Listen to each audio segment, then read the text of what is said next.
Bonjour et bienvenue sur l'espace dédié au site mécaniqueuniverselle.net, le site qui essaie de démontrer que l'humanité dans son ensemble évolue progressivement vers son ultime perfection.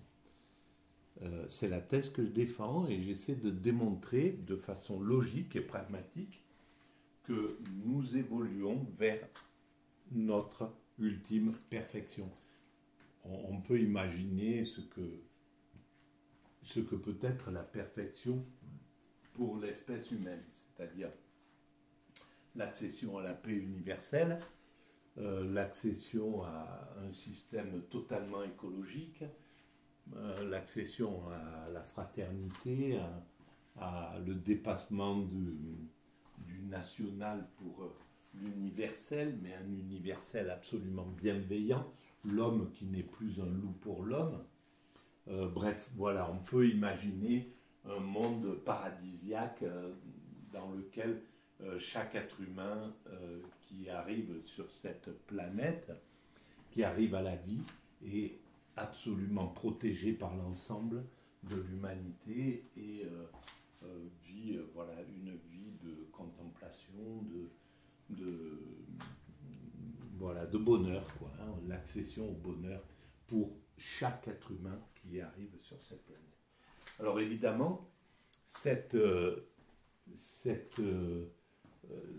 état de perfection concerne le futur de l'humanité. On y travaille, tout être humain travaille sans le savoir inconsciemment, par le bien, par le mal, à construire cet état de perfection. Mais cet état de perfection concerne nos descendants futurs. Peut-être il faudra encore 3, 4, 5 siècles pour atteindre cet état-là. Mais on peut mesurer, par rapport à la grande aventure de l'humanité, que la plus grande partie de l'évolution, nous l'avons réalisée avec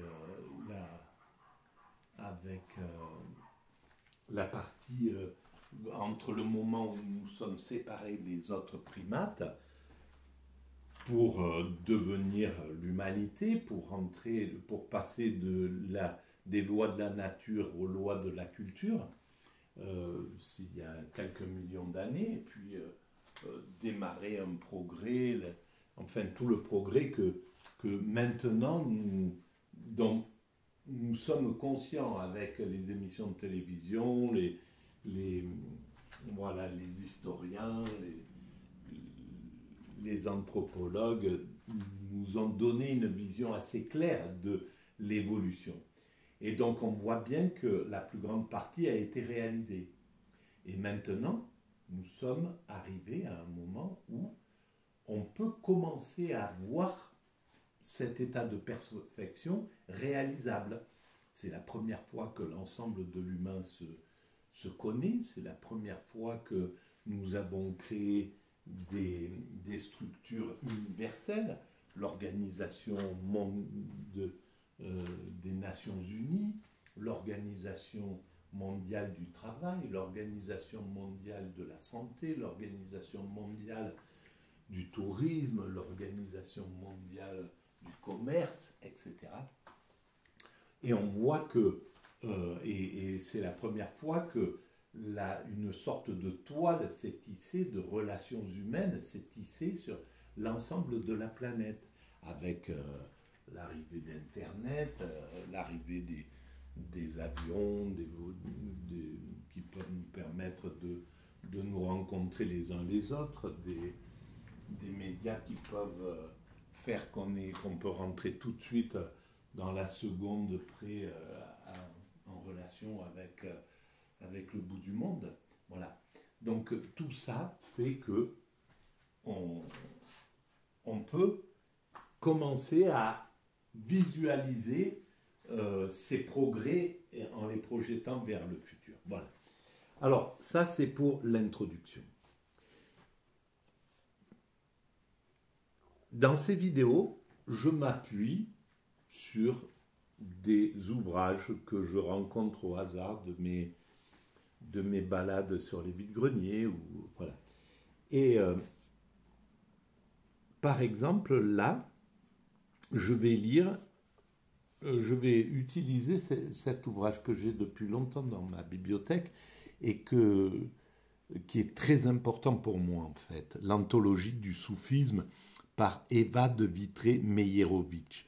Pour moi, le soufisme, voilà, toutes les grandes spiritualités ont un attrait majeur euh, pour, pour ma philosophie et pour ma pensée.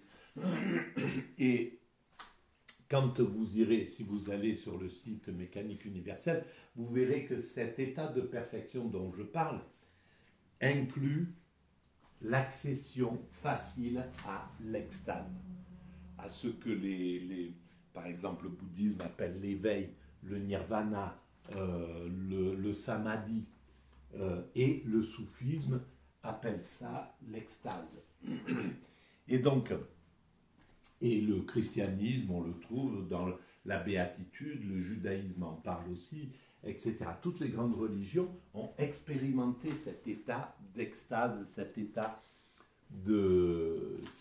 supérieur, de conscience supérieure. Et en fait, c'est l'humanité, quand je dis l'humanité va vers son ultime perfection, elle va vers l'extase. Et l'extase, c'est pour moi la fusion avec le principe créateur, qu'on l'appelle Dieu, le vide, je ne sais pas, enfin peu importe. Ce principe créateur dont parle aussi bien l'hindouisme que le judaïsme, que le christianisme, que l'islam, que le bouddhisme, que le zen, que, voilà, que toutes les grandes religions, ce principe créateur, en fait, pour rentrer en relation avec cette puissance invisible et intouchable, immatérielle, eh bien, il n'y a que à travers l'état d'extase qu'on peut le faire.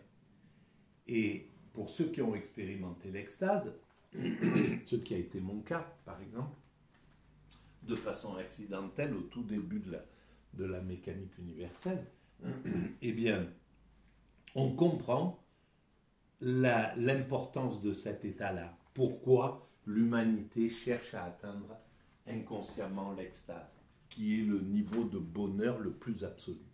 Et comme le disaient les Grecs, tout homme cherche à atteindre le bonheur, le maximum de bonheur. Et en fait, l'extase, c'est le bonheur suprême, en fait. Voilà. Alors, je vais commencer à lire quelque chose de cet ouvrage. Je voulais lire cette partie-là que j'ai vue tout à l'heure.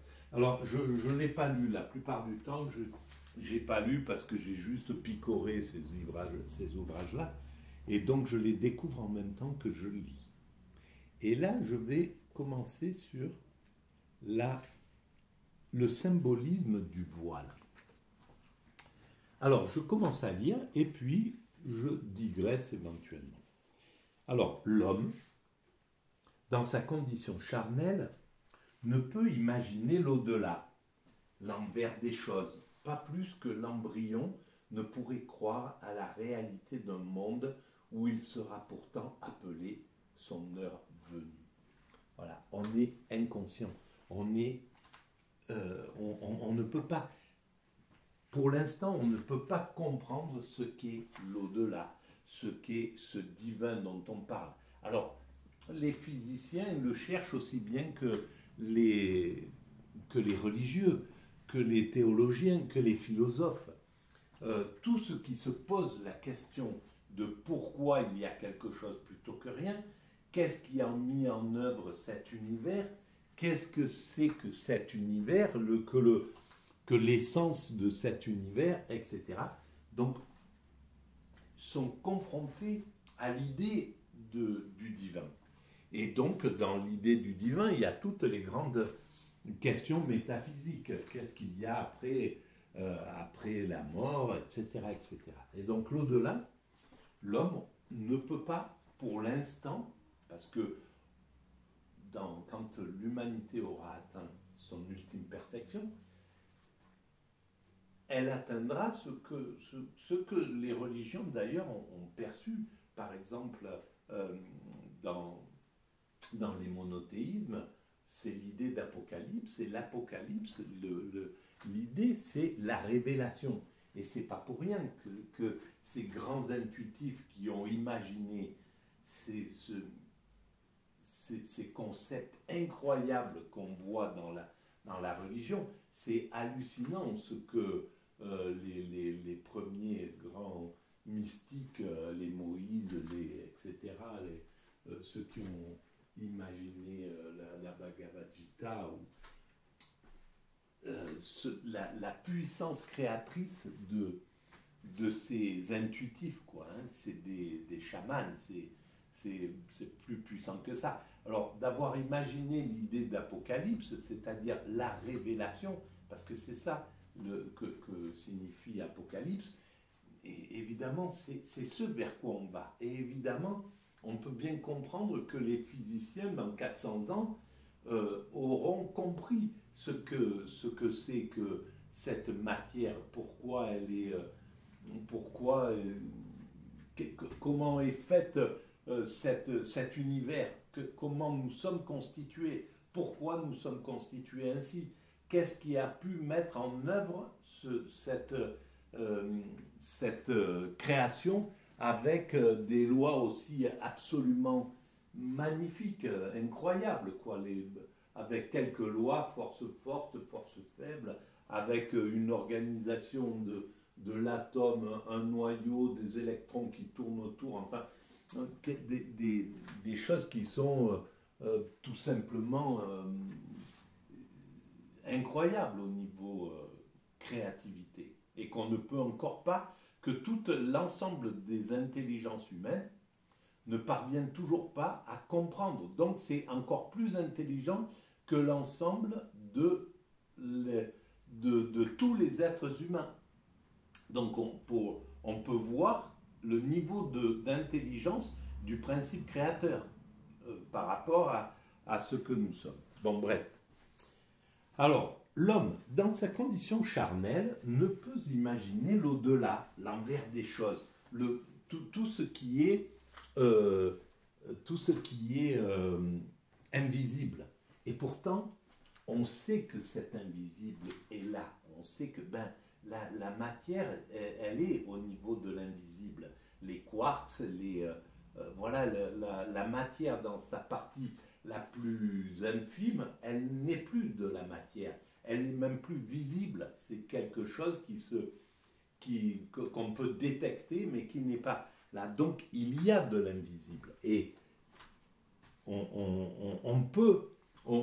voilà, sur la mécanique universelle, je parle de cette puissance de l'invisible qui donne du crédit à ceux qui pensent que on a des anges gardiens, qu'il y a autre chose, qu'il y a des puissances qu'on ne comprend pas, qu'on ne maîtrise pas, des forces qu'on n'arrive pas à voir. Donc, cette autre dimension, le Coran l'appelle d'un mot difficile à traduire, mais extraordinairement lourd de sens. Le gaïb, c'est-à-dire l'invisible, ce que la raison ni les sens ne peuvent percevoir, mais qui est l'unité profonde sous-jacente à la multiplicité des phénomènes. Voilà. Et là, c'est là où il y a quelque chose de magique quand même. Parce que c'est exactement ça qui existe. C'est-à-dire que les physiciens cherchent à fédérer les 4 ou 5 forces, je ne sais plus combien, qui font que l'univers existe. La force forte, l'attraction, la force faible, etc. Voilà. Et ils cherchent à déterminer quelle est la force qui est encore au-dessous de ça et qui unifie tout ça. Il y a peut-être quelque chose d'encore plus. Et ces forces-là sont invisibles. Donc l'invisible, derrière la multiplicité, derrière l'illusion que ce principe créateur, à l'aide de cette structure atomique, là, un noyau, des électrons qui tournent autour, a constitué tout cet univers à partir d'une sorte d'illusion, d'une sorte de vide. De ce vide, il a fabriqué cet univers. C'est quand même tout simplement incroyable. Et ce qu'on cherche, c'est cette essence, ce vide. Et bien le Coran l'appelle d'un mot difficile à traduire, mais extraordinairement lourd de sens, le gaïb, c'est-à-dire l'invisible, ce que la raison ni les sens ne peuvent percevoir, mais qui est l'unité profonde sous-jacente à la multiplicité des phénomènes.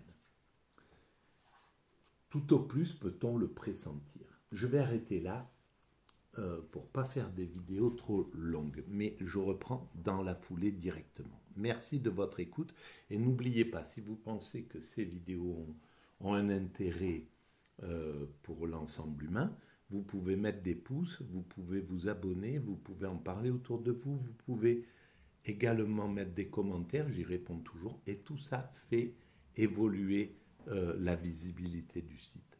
Voilà, je vous remercie, à très bientôt.